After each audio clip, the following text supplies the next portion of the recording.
Hey friends, welcome to the Edu Sankalp. मैं प्रिंस महेश्वरी। दोस्तों, जैसे कि हमारी पॉलिटी इंडियन कॉन्स्टिट्यूशन की लेक्चर सीरीज चल रही है, जो हमारे क्लासरूम लेक्चर है वो चल रहे हैं। तो आज हम लेक्चर नंबर 4 स्टार्ट करने जा रहे हैं। हमारे ऑलरेडी 3 लेक्चर्स अपलोड हो चुके हैं और होपफुली मैं उम्मीद करता हूं कि आप लोगों को काफी मदद मिली होगी, क्योंकि मैंने बहुत सिंपल तरीके से, बहुत इजी तरीके से पॉलिटी करवाने की कोशिश की है और जो बेसिक पॉलिटी हमने इसमें कवर की है। ठीक है, जो कॉम्पिटिटिव एग्जाम्स की तैयारी कर रहे हैं उसमें हमने सारा जो बेसिक सिस्टम है वो सारा अच्छे से डिस्कस करने की कोशिश की है। तो होपफुली आपको हेल्प मिली होगी। तो ऐसे ही हम आज हमारा जैसे पार्ट 5th चल रहा है द यूनियन, तो उसमें उसको कंटिन्यू करते हुए हम लेक्चर 4th आज स्टार्ट करते हैं। इससे भी आपको बहुत सारी हेल्प मिलने वाली है अपकमिंग एग्जाम्स में। तो let's start with the lecture number 4th। तो आज का हमारा जो पहला टॉपिक रहेगा जी, वो रहेगा अटॉर्नी जनरल। ठीक है जी, अटॉर्नी जनरल। अटॉर्नी जनरल आते हैं आर्टिकल 76 ऑफ द कॉन्स्टिट्यूशन। ठीक है, अटॉर्नी जनरल का आर्टिकल कौन सा जी? 76 ऑफ द कॉन्स्टिट्यूशन। ठीक है जी, कौन होते हैं attorney general? He is the first law officer of the country. ठीक है जी, ये क्या है? देश के पहले लॉ ऑफिसर है। ठीक है, ही is the council of the government. जो सरकार है, जो मौजूदा सरकार है, रूलिंग पार्टी है, ठीक है, मौजूदा सरकार को जो लीगल एडवाइस है, उनके जो वकील है वो कौन है जी? अटॉर्नी जनरल है। ठीक है, so he is the first law officer of the country. ठीक है जी, तो कौन है? आर वेंकट रमानी है जो हमारे प्रेजेंट अटॉर्नी जनरल है। Right, he is appointed by the president and works till the pleasure of the president। इन्हें राष्ट्रपति नियुक्त करते हैं और ये राष्ट्रपति की मर्जी तक काम करते हैं जी। He is appointed by the president and works till the pleasure of the president. जब चाहे राष्ट्रपति चाहे कभी भी हटा सकते हैं, इनका टेन्योर एक्सटेंड भी कर सकते हैं। ठीक है जी, लेकिन ये सब होता है प्राइम मिनिस्टर ऑफ इंडिया के कहने पे या काउंसिल ऑफ मिनिस्टर्स के कहने पे। Done. His usual tenure is 3 years। ये इंपॉर्टेंट रहेगा जी। अटॉर्नी जनरल का यूजुअल टेन्योर कितने साल का है? 3 साल। एक जनरल टेन्योर है वो 3 साल है, लेकिन प्रेसिडेंट टेन्योर कम भी कर सकते हैं, टेन्योर बढ़ा भी सकते हैं। ठीक है जी, next. He should be qualified same as the जज of supreme court. Attorney general बनने के लिए जो क्वालिफिकेशन होनी चाहिए किसी पर्सन की, ठीक है जी, वो होनी चाहिए कि वो सुप्रीम कोर्ट का जज बनने के भी एलिजिबल हो। ठीक है, so he should be qualified same as the जज ऑफ सुप्रीम कोर्ट। अगर ये कंडीशन फुलफिल होती है, देन ही और शी, वो person can become the attorney general. Right, next. He is not an MP. ये मेंबर ऑफ पार्लियामेंट नहीं है जी, but he has right to make speech in both houses of parliament.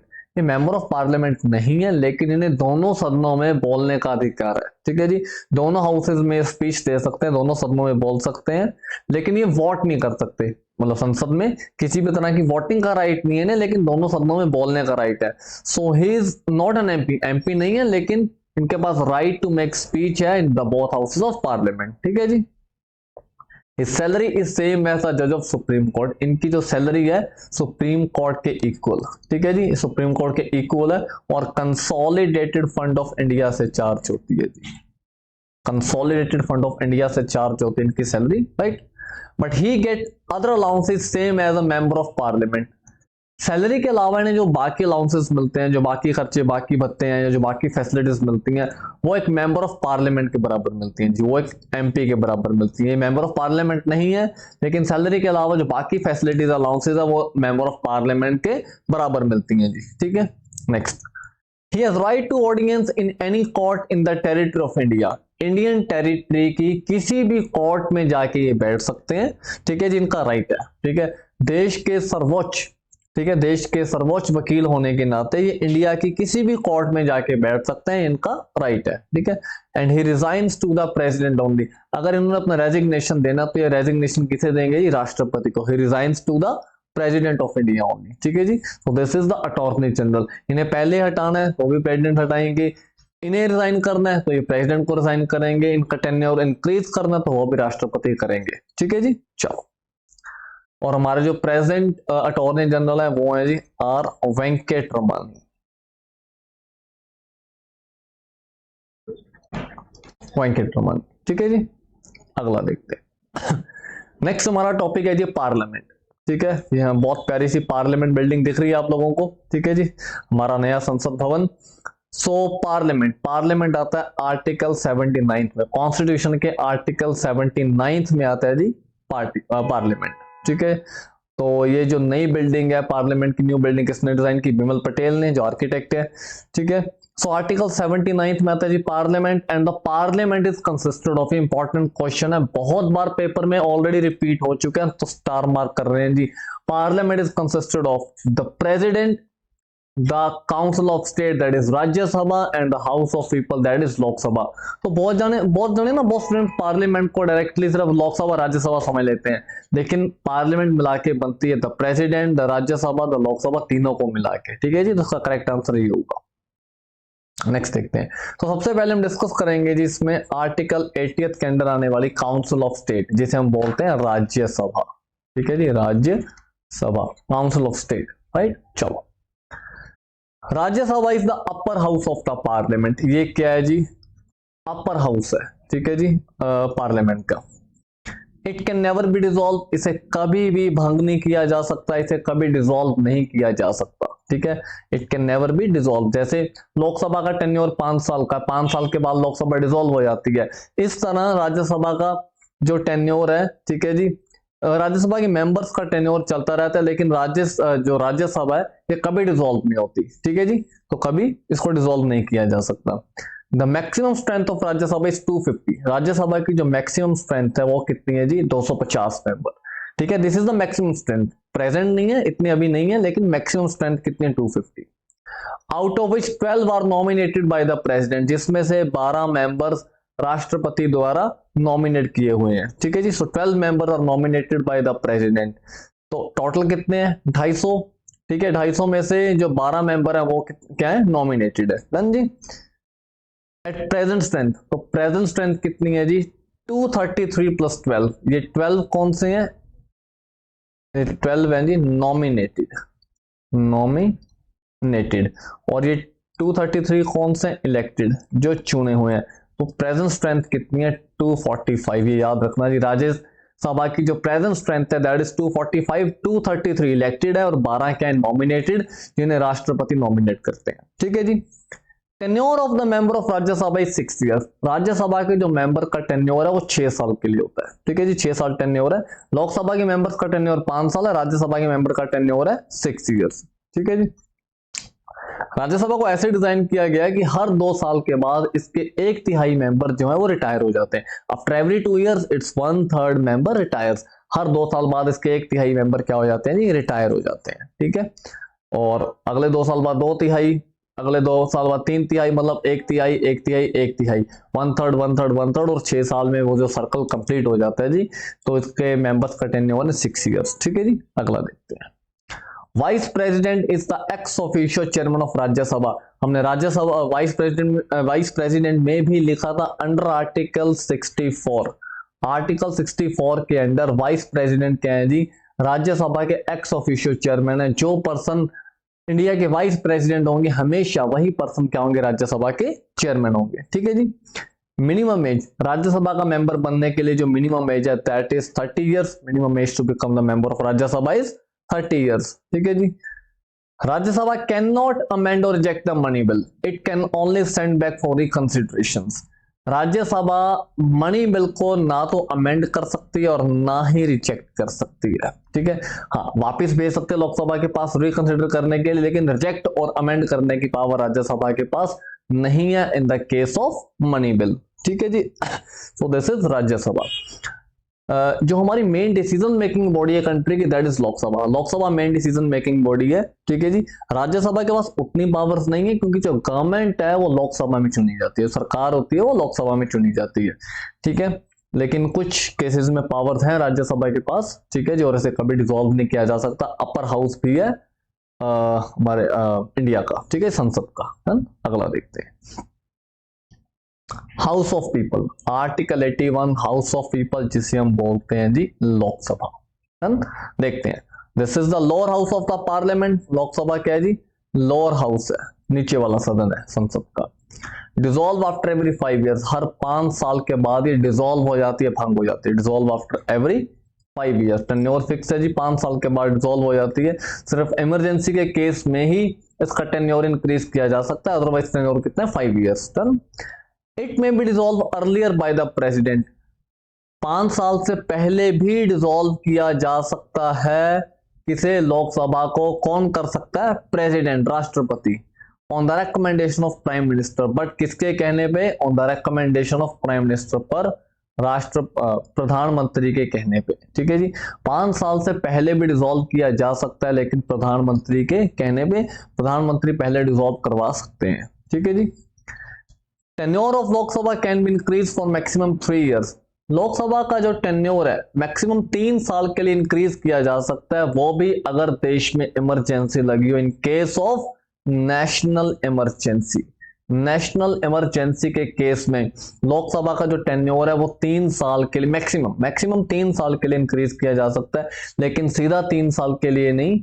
ठीक है, in the intervals of 6 months, 6 महीने के intervals पे। पहले 6 महीने के लिए, अगर 6 महीने में हालात नहीं सुधरते, नॉर्मलाइज नहीं होते, देन अगेन 6 मंथ के लिए इंक्रीज किया जा सकता है, ऐसे 6 महीने करके, और मैक्सिमम है 3 साल। ठीक है जी, 3 साल से ज्यादा इंक्रीज नहीं किया जा सकता लोकसभा के टेन्योर को। Next, maximum strength of Lok Sabha 552 members. Lok Sabha की जो मैक्सिमम स्ट्रेंथ है वो कितनी है? 552 मेंबर्स। ठीक है जी, पहले इसमें 2 एंग्लो इंडियंस होते थे, लेकिन 2 एंग्लो इंडियंस वाला कंसेप्ट अभी खत्म हो चुका है, तो मैक्सिमम स्ट्रेंथ 552 है लोकसभा की। लेकिन प्रेजेंट स्ट्रेंथ, इंपॉर्टेंट क्वेश्चन है जी, प्रेजेंट स्ट्रेंथ कितनी है? 543। Present strength of Lok Sabha is 543। At present 543 members हैं। 2026 में देखते हैं जी, 2026 के बाद या 26 में, उसके बाद जो सीट्स है वो रीअलोकेट की जाएंगी, उसके बाद देखते हैं जी कैसे कैसी सीट्स मिलती है कौन सी स्टेट को। ठीक है, लेकिन अभी एट प्रेजेंट कितने? 543 members, right. Minimum age, Lok Sabha का मेंबर बनने के लिए मिनिमम एज है 25 ईयर्स। राज्यसभा का मेंबर बनने के लिए 30 साल, लोकसभा का मेंबर बनने के लिए 25 साल कम से कम आयु होनी चाहिए। Members are elected directly. ठीक है जी, डायरेक्ट इलेक्शन होती है, जैसे राज्यसभा के केस में इनडायरेक्ट इलेक्शन होती है। इनडायरेक्ट कैसे? जैसे हम चुनते हैं जी एमपीज को और एमएलएस को, और वो एमपीज एमएलएस मिलकर चुनते हैं राज्यसभा के मेंबर्स को। ठीक है जी, तो हमारी वोट क्या है? इनडायरेक्ट जाती है राज्यसभा में। सिमिलरली नहीं, नॉट सिमिलरली, तो अगे उसके ऑपोजिट लोकसभा में क्या है जी? हम लोकसभा के मेंबर्स को डायरेक्टली खुद चूज करते हैं। ठीक है जी, वोट डाल के, बाय सिंगल वोट। ठीक है, जो नॉन ट्रांसफरेबल है। जैसे कि अभी 2024 में इलेक्शंस होंगे, ठीक है, तो 2024 में हम पार्टिसिपेट करेंगे इलेक्शंस में। ठीक है, तो 2024 में दोबारा सरकार चुनी जाएगी and will take part in the election, है ना। तो हम इलेक्शन में पार्टिसिपेट करेंगे, वोटिंग में पार्टिसिपेट करेंगे, तो सरकार दोबारा चुनी जाएगी, तो वहां पे हम डायरेक्टली पार्टिसिपेट करेंगे, हमारी वोट से ही मेंबर ऑफ पार्लियामेंट चुने जाएंगे। ठीक है, तो होता है डायरेक्ट इलेक्शन, राइट। तो लोकसभा की मेंबर्स की इलेक्शन क्या होती है? Direct elections. Money bills can be introduced in Lok Sabha only. जो मनी बिल्स होते हैं, जैसे जीएसटी था, है ना, गुड्स एंड सर्विसेज टैक्स, या कंसोलिडेटेड फंड ऑफ इंडिया से पैसा निकलवाना है, कॉन्टिनेंसी फंड ऑफ इंडिया से कोई पैसा निकलवाना है, तो जो मनी बिल्स हैं जी, जो पैसे का लेन देन हो रहा है, जहां पे मनी बिल्स की कैटेगरी है, जो ये सिर्फ लोकसभा में ही इंट्रोड्यूस हो सकते हैं। मनी बिल्स राज्यसभा में कभी भी इंट्रोड्यूस नहीं होते। ठीक है जी, it is the main decision making body of the country. ठीक है जी, ये क्या है? मेजर डिसीजन या मेन डिसीजन मेकिंग बॉडी है कंट्री की, कौन सी? Lok Sabha. Speaker is head of Lok Sabha. Lok Sabha के हेड कौन है जी? स्पीकर। ठीक है जी, speaker is the head of Lok Sabha, और जो प्राइम मिनिस्टर होते हैं, he is the leader of the ruling party इन लोकसभा। जो लोकसभा में लीडर ऑफ रूलिंग पार्टी है वो कौन होते हैं? Prime minister. ठीक है जी, एंड स्पीकर क्या है? हेड है लोकसभा के। ठीक है जी, चलो नेक्स्ट देखते हैं। तो ये हमारे 2 सदन है, Lok Sabha, Rajya Sabha, and parliament is consisted of Lok Sabha, Rajya Sabha and the president. और प्रेसिडेंट को हम पहले ही डिटेल डिस्कशन कर चुके हैं। नेक्स्ट देखते हैं जी। नेक्स्ट है स्पीकर। आर्टिकल है 93। स्पीकर कौन से आर्टिकल के अंदर आते हैं जी? Article 93। Even speaker and deputy speaker दोनों ही आर्टिकल 93 में आते हैं। ठीक है जी, तो ये हमारे बहुत ही स्माइलिंग, ना, हर वक्त स्माइल करते रहते हैं, मुस्कुराते रहते हैं, जो हमारे लोकसभा के स्पीकर हैं, ओम बिरला। ठीक है जी, लोकसभा के स्पीकर कौन है एट प्रेजेंट? ओम बिरला जी। ठीक है, सो स्पीकर के बारे में देखते हैं जी। He is the head of the Lok Sabha. Lok Sabha के इंचार्ज हैं, लोकसभा के हेड है। ठीक है, हाउस की मीटिंग कंडक्ट करवाना, डेकोरम मेंटेन करना, ठीक है, वो सारा कौन देखते हैं जी? पूरे हाउस का कंडक्ट कौन देखते हैं? स्पीकर। ठीक है जी, his decision in parliamentary matter is final. Parliamentary matter में जो इन्होंने डिसीजन दे दिया हाउस में, जो इनका डिसीजन होगा वो फाइनल होगा जी, ठीक है, उसे चैलेंज नहीं किया जा सकता। His decision in parliamentary matters is final. He is elected among the members of Lok Sabha. Lok Sabha के मेंबर्स ही, ठीक है, अपने में से एक मेंबर को स्पीकर चूज करते हैं, ठीक है। So he is elected among the members of Lok Sabha. Lok Sabha में से एक मेंबर को क्या चूज किया जाता है जी? स्पीकर चूज किया जाता है, स्पीकर इलेक्ट किया जाता है। Next, he decides whether bill is money bill और नॉट। ये इनकी पावर है जी। अगर इन्होंने कह दिया कि कोई बिल मनी बिल है तो मतलब है, अगर इन्होंने बोल दिया नहीं है तो नहीं है, it can not be challenge, ठीक है जी। He decides whether bill is money bill और नॉट। ये देखते हैं जी बिल मनी बिल है या नहीं, और इसे चैलेंज नहीं किया जा सकता, ठीक है जी। Usually he do not votes in the house. Speaker generally house में वोट नहीं डालते जी, ठीक है। But in case of tie he may use his right to vote and that vote is called casting vote. लेकिन अगर किसी bill को लेके टाई हो जाए, ठीक है, अगर किसी बिल को लेके टाई हो जाए तो ये किसी भी साइड अपनी वोट डाल सकते हैं, और उस स्पेशल वोट का नाम क्या है जी? Casting vote. The special vote is called casting vote. जो ये किसी भी एक साइड अपनी वोट डाल सकते हैं in case of tie, that is casting vote. Next, he presides over the joint meeting of both houses of the parliament. ये बहुत इंपॉर्टेंट क्वेश्चन है जी। ही प्रिजाइड्स ओवर, देखो जो दोनों सदनों की ज्वाइंट सिटिंग या ज्वाइंट मीटिंग होती है उसे कॉल कौन करता है? हम इधर यहीं पे साथ में लिख देते हैं जी, विच इज कॉल्ड और summoned by president. Joint sitting को कॉल कौन करते हैं, समन कौन करते हैं? राष्ट्रपति, प्रेसिडेंट ऑफ इंडिया। लेकिन इसको प्रिजाइड करने की पावर किसके पास है? स्पीकर के पास। एड्रेस कौन करता है ज्वाइंट सिटिंग को? Speaker of the Lok Sabha. तो दो अलग अलग क्वेश्चन है, presided over by speaker of Lok Sabha, called और summoned by president of India, ठीक है जी। Next, he can suspend the meeting of the house in case of lack of quorum. अगर हाउस में कोरम ना हो, कोरम होता है जी मिनिमम स्ट्रेंथ, मिनिमम स्ट्रेंथ। अगर हाउस में कोरम ना हो तो स्पीकर जो है वो मीटिंग को सस्पेंड कर सकते हैं। कोरम कितना होता है? कोरम क्या है जी? Minimum strength. और लोकसभा के केस में कोरम है 1/10। टोटल स्ट्रेंथ के अगर 1/10 मेंबर्स भी मौजूद ना हो किसी मीटिंग में, किसी सेशन में, ठीक है, तो उस मीटिंग को सस्पेंड किया जा सकता है। ये पावर किसके पास है जी? स्पीकर के पास। राज्यसभा में ये पावर चेयरमैन के पास है, लोकसभा ये पावर स्पीकर के पास है जी, कोरम के केस में। Done. Next, he can allow secret meeting of the house, ठीक है। जैसे ऊपर एक एग्जांपल देते हैं, जैसे 543 के हमारी मैक्सिमम स्ट्रेंथ है, ठीक है, और 543 का जो 10% है वो कितना बना जी? ठीक है, 543 का 10% कितना है? कितना हो गया? लगभग 54, ठीक है। तो एटलीस्ट इतने मेंबर्स का प्रेजेंट होना जरूरी है। अगर इतने मेंबर्स भी मीटिंग में प्रेजेंट नहीं होते तो स्पीकर मीटिंग को सस्पेंड कर सकते हैं। जी। Next, he can allow secret meeting of the house, ठीक है।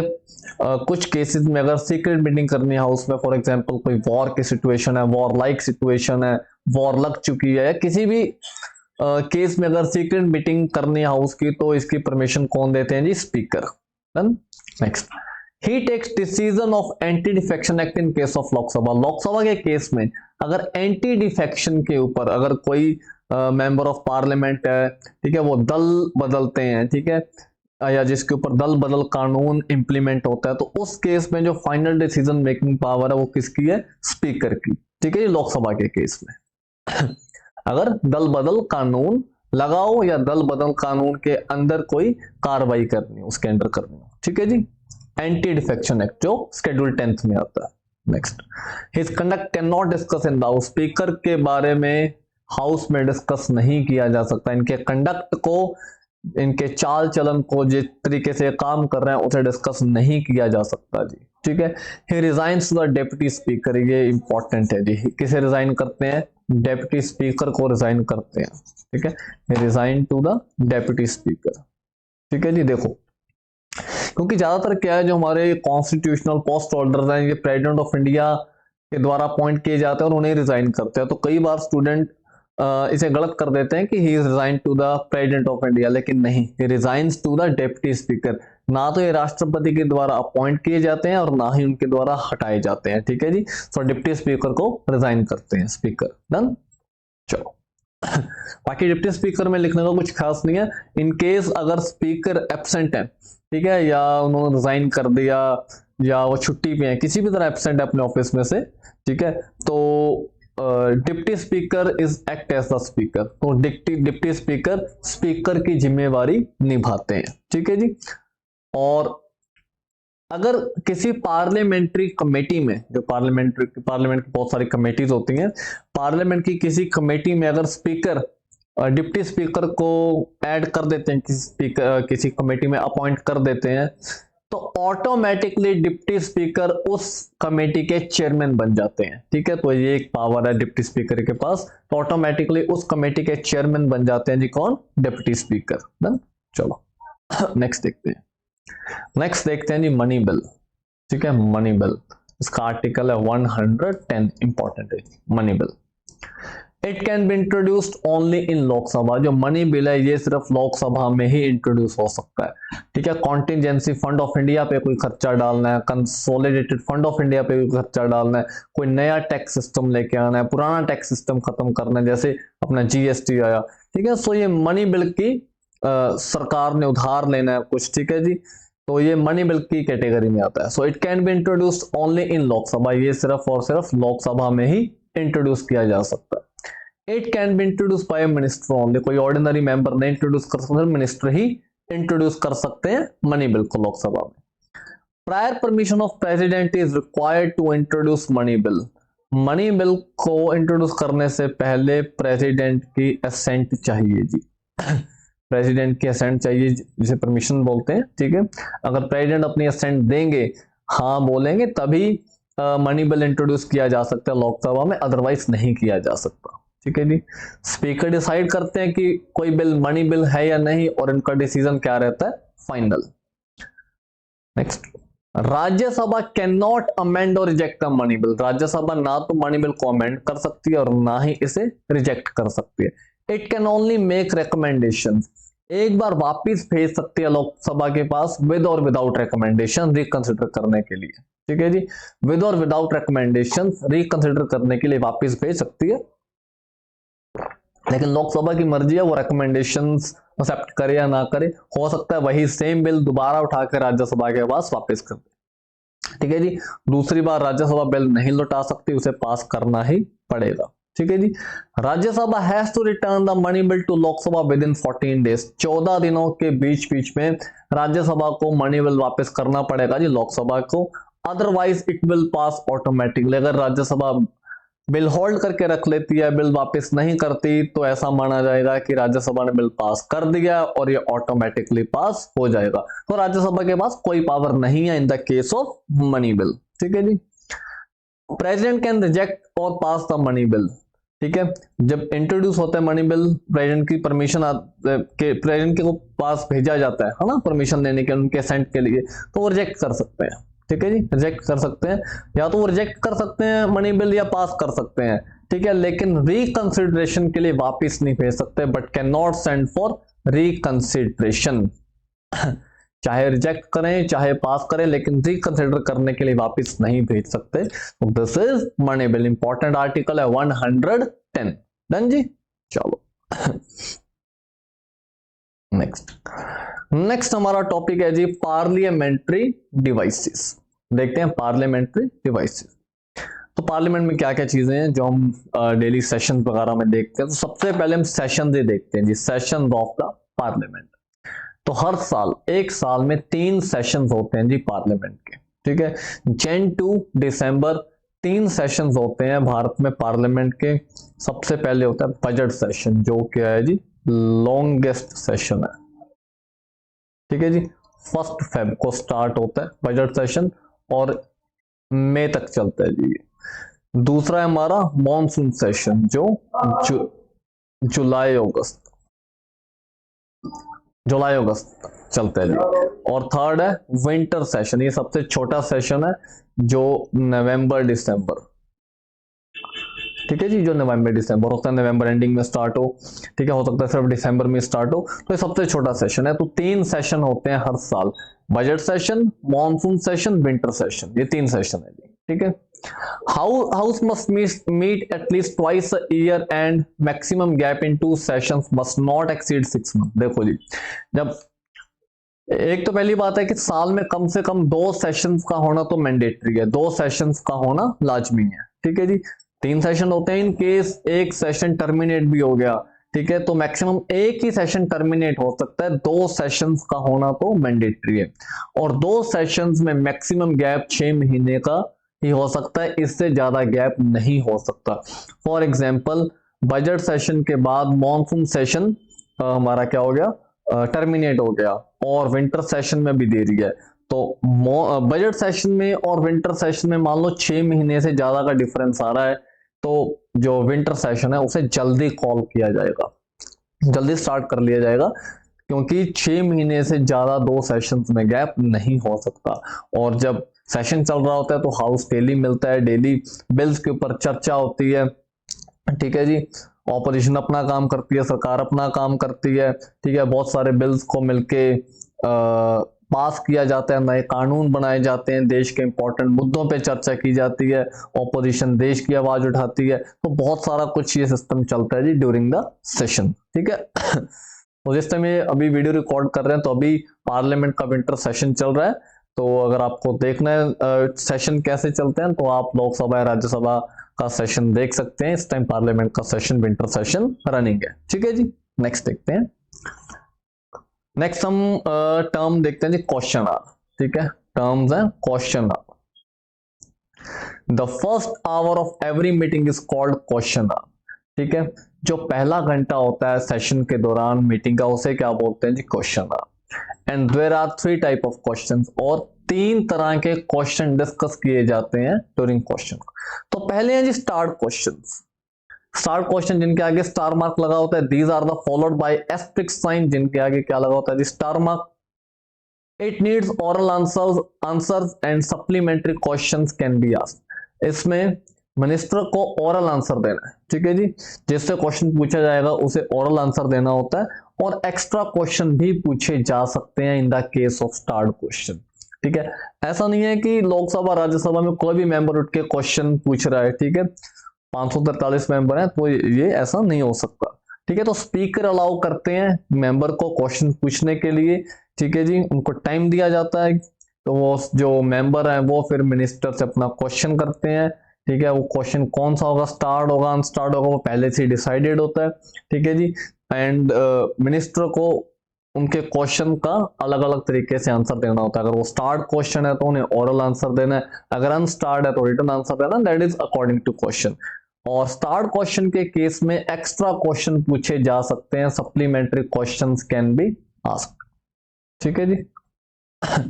चलो नेक्स्ट देखते हैं unstarred questions. It require written answers, इसमें रिटर्न आंसर्स देने होते हैं जी, ठीक है, इसमें आंसर क्या देना है, रिटर्न।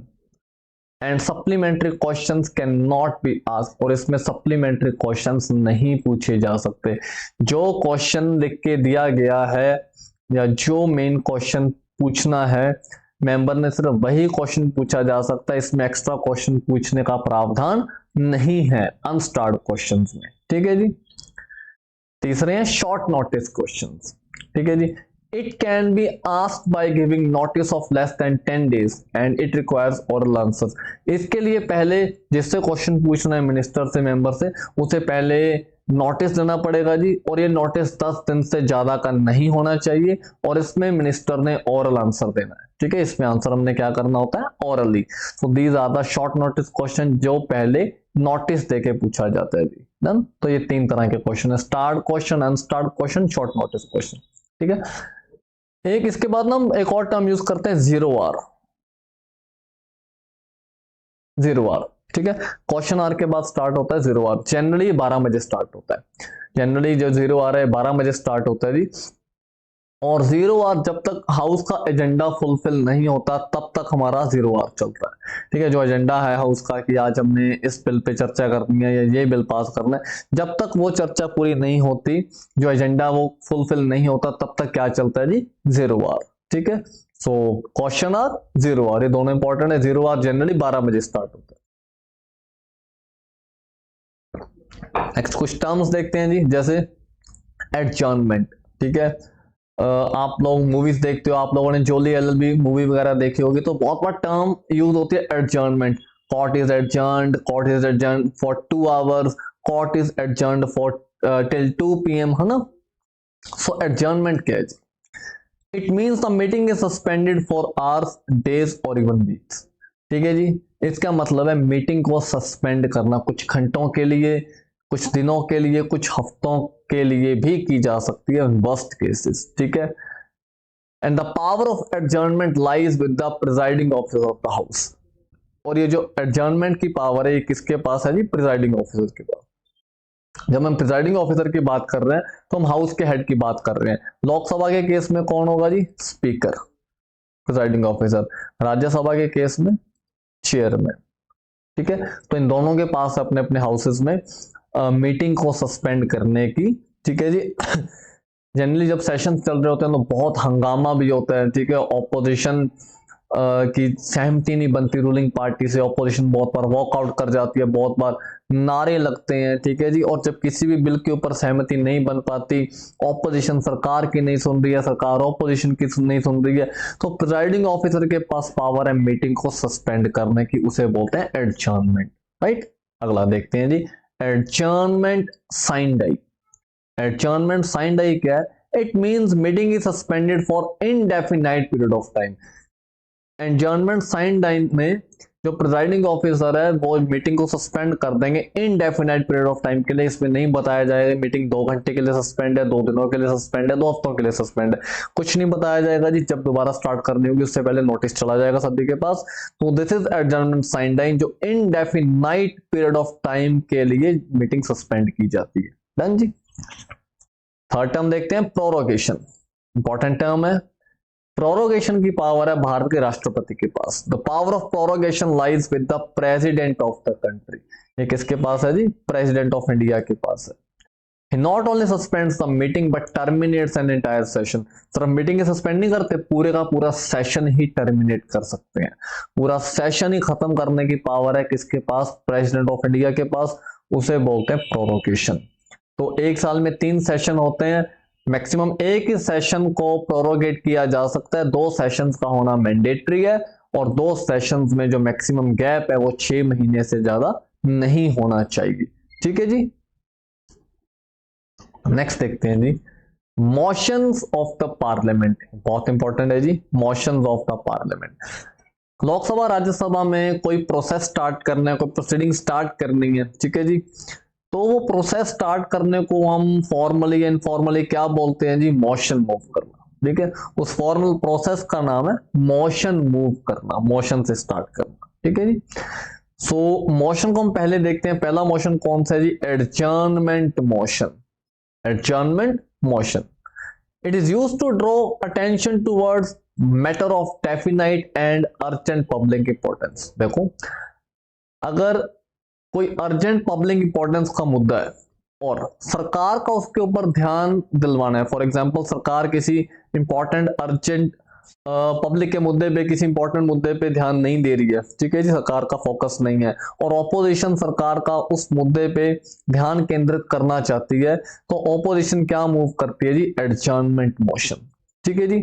और इस मोशन को मूव करने के लिए कम से कम 50 मेंबर्स के साइन होनी चाहिए। It needs to be move by at least 50 members, ठीक है जी। सिर्फ कम से कम 50 मेंबर्स के साइन होने चाहिए। It is permitted only in Lok Sabha. ये जो मोशन है सिर्फ लोकसभा में ही परमिटेड है, राज्यसभा में ये मोशन नहीं मूव किया जा सकता। It is obligatory to hold 2.5 hour discussion on this motion. इस मोशन पे कम से कम 2.5 घंटे की चर्चा करना जरूरी है, ठीक है जी। इस मोशन का नेचर है किसी अर्जेंट पब्लिक इंपॉर्टेंस के मुद्दे पे डिस्कशन करने के लिए लोकसभा में 50 मेंबर्स के द्वारा ये मोशन मूव किया जाता है, और इसके ऊपर 2.5 घंटे की चर्चा करना जरूरी है, मैंडेटरी है। This is adjournment motion. अगला देखते हैं जी, प्रिविलेज मोशन। प्रिविलेज मोशन क्या कहता है? It is used to draw When a member think other member has given fake or distorted information to the house, अगर किसी मेंबर ने गलत इंफॉर्मेशन दी है, तोड़ मरोड़ की इंफॉर्मेशन दी है, किसी दूसरे मेंबर की डिग्निटी के अगेंस्ट कोई काम किया है या कोई वर्डिंग यूज किया है, अब्यूज किया है, तो उस केस में उस मेंबर के अगेंस्ट कौन सा मोशन मूव होता है जी? Privilege motion. डन। अगला देखते हैं, नो कॉन्फिडेंस मोशन, बहुत इंपॉर्टेंट मोशन है नो कॉन्फिडेंस मोशन। ठीक है जी। It is used to draw against whole council of ministers, ये पूरी की पूरी सरकार के अगेंस्ट मूव होता है जी। अगर ये मोशन पास हो जाए तो सरकार गिर जाएगी, the government will fail. It is used to draw against whole council of minister, पूरी सरकार के अगेंस्ट आता है जी। It needs at least 50 members to be move, इसमें भी 50 मेंबर्स चाहिए कम से कम। ठीक है जी। अब देखो सीन क्या है, ऑपोजिशन पार्टी रूलिंग पार्टी के अगेंस्ट लेके नो कॉन्फिडेंस मोशन कि हमें सरकार में विश्वास नहीं है, कि सरकार अब कमजोर हो चुकी है, सरकार अपने आप को नहीं बचा सकती है, सरकार के एमएलए या एमपी उनके साथ नहीं है। ठीक है, तो उस केस में सरकार के अगेंस्ट ऑपोजिशन पार्टी मूव करती है नो कॉन्फिडेंस मोशन। अभी नो कॉन्फिडेंस मोशन मूव हो गया तो प्रेसिडेंट ऑफ इंडिया, स्टेट में गवर्नर, सेंटर में president of India ruling party को मेजॉरिटी प्रूव करने के लिए बोलेंगे। ठीक है जी।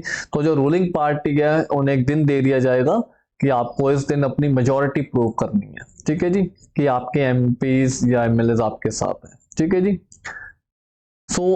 उस दिन जो ये मेजॉरिटी प्रूव होने से बोलते हैं floor test, they have to given floor test. जो रूलिंग पार्टी उसे फ्लोर टेस्ट देना पड़ेगा जी। ठीक है। अब जिस दिन फ्लोर टेस्ट देना है, मेजॉरिटी प्रूव करनी है, ठीक है, उस दिन सारे मेंबर्स को प्रेजेंट होना पड़ेगा। ठीक है जी। अगर तो रूलिंग पार्टी अपनी मेजॉरिटी प्रूव कर देती है, जैसे लोकसभा के केस में मैक्सिमम स्ट्रेंथ है 543, मेजॉरिटी नंबर कितना है जी?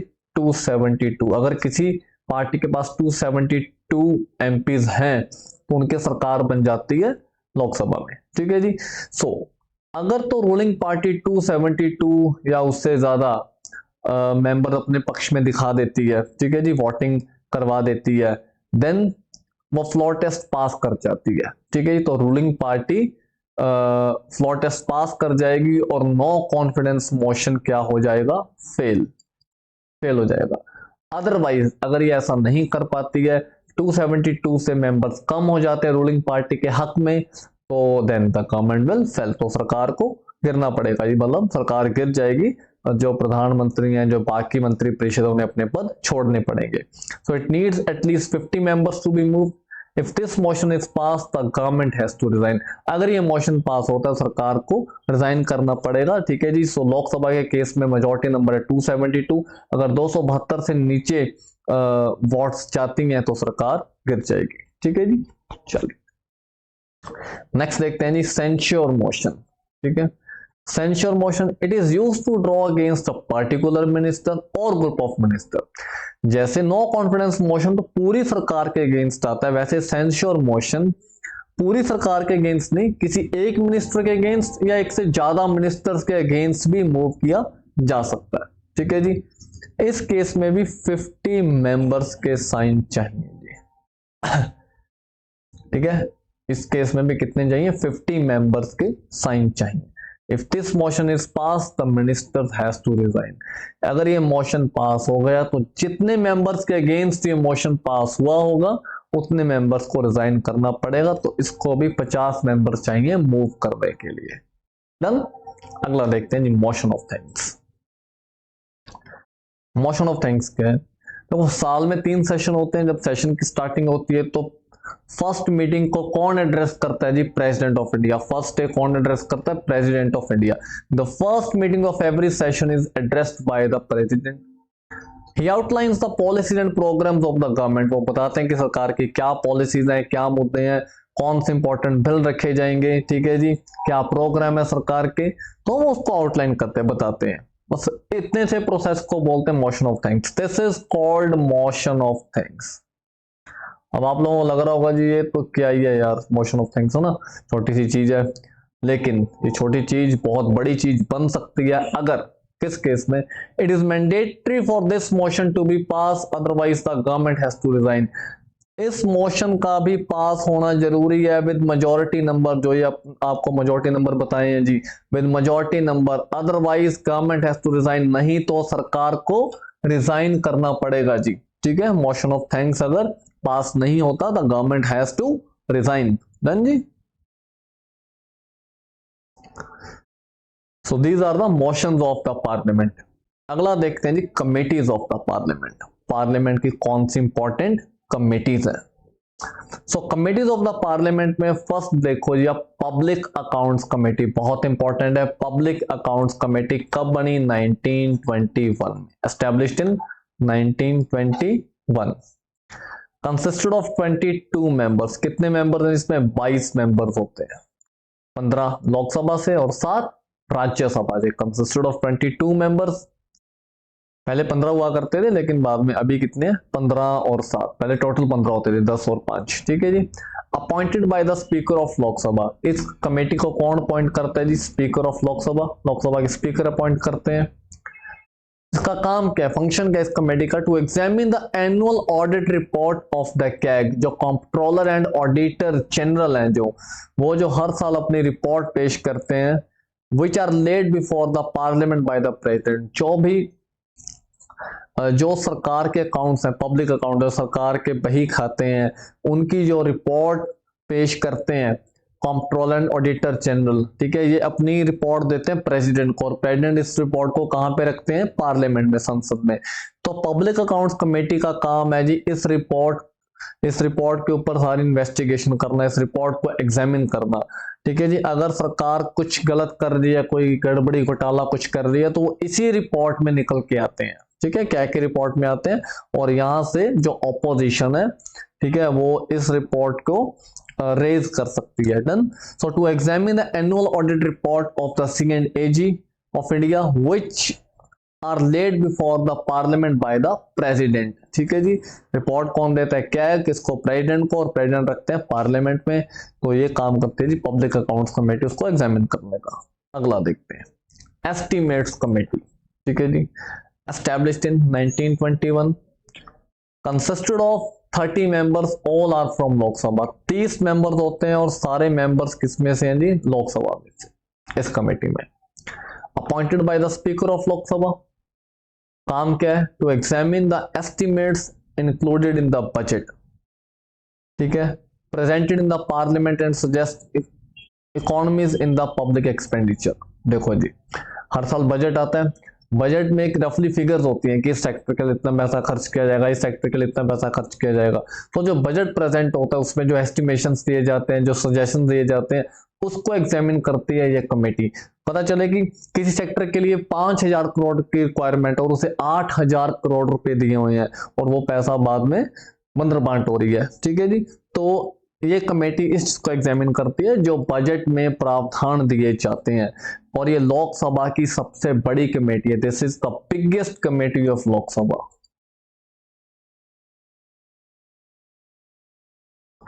बिगेस्ट कमेटी ऑफ लोकसभा कौन सी? Estimate committee. 30 मेंबर है, सारे ही लोकसभा से। एस्टिमेट कमेटी एक नोट में आप देखिए जी, इंपॉर्टेंट चीज है। एस्टिमेट कमेटी और पब्लिक अकाउंट्स कमेटी, इन दोनों को क्या बोला जाता है जी? Twin committees of the parliament. Parliament की जुड़वा कमेटीज बोला जाता है एस्टिमेट्स और पब्लिक अकाउंट्स कमेटी को। नेक्स्ट देखते हैं जी। देयर आर 24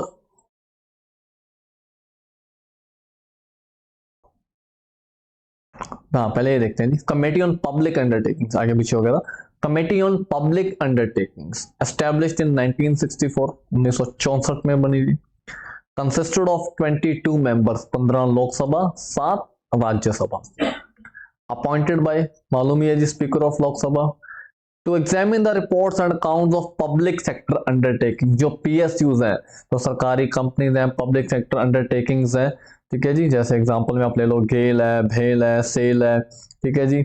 और जितनी भी हमारी पावर ग्रिड कॉरपोरेशन है, जितनी भी हमारी Navratna, Maharatna public sector companies हैं, ठीक है जी, उनके अकाउंट्स की रिपोर्ट को एग्जामिन करते हैं, उनकी ऑडिट रिपोर्ट को एग्जामिन करती है ये कमेटी। कौन सी committee? On public sector undertakings.